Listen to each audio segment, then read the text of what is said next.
So I manage Threads, Footloose and Fancy downtown in Lincoln. I've been here 8 years. We sell like clothing and footwear, Birkenstocks. We met probably 6-ish years ago. He came in to buy a bunch of new shorts, and that's the first time that I took note of oh, this guy kind of shops here a lot. He was just always really personable, could carry on a conversation, really happy-go-lucky seeming, I guess. He always has a good attitude, which is nice. Yeah, so we've been together now almost 6 years.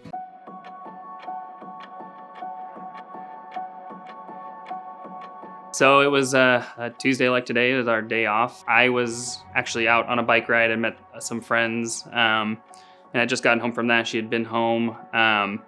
Got home, she was on the couch, just fine. She said, "Oh, I don't feel very good." My left arm had a weird ache.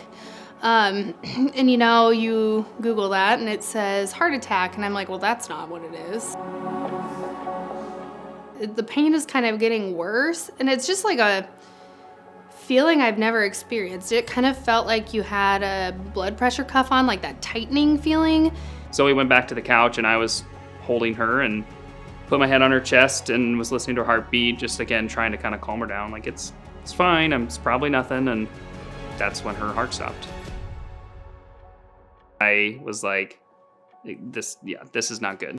Grabbed her phone, called 911.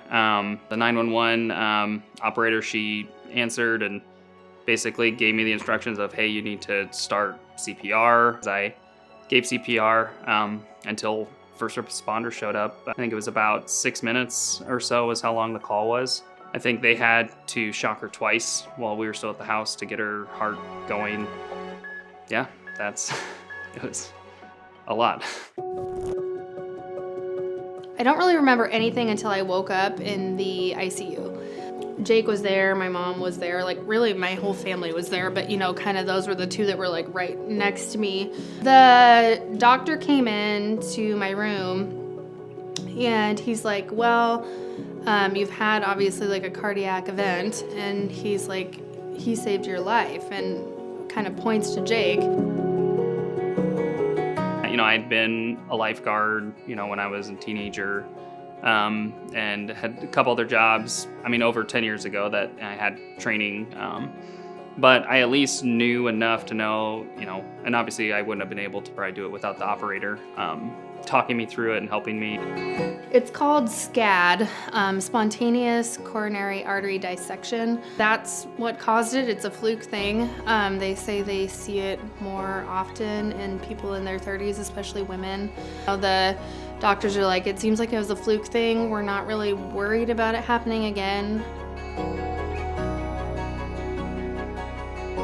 It's odd because, everyone's like, wow, you're a hero, or, I would have never been able to do that. Well, I wouldn't have been able, I don't know how I would have answered that question before this. Yeah, it just was a very intense moment, and you just do what you think you have to do.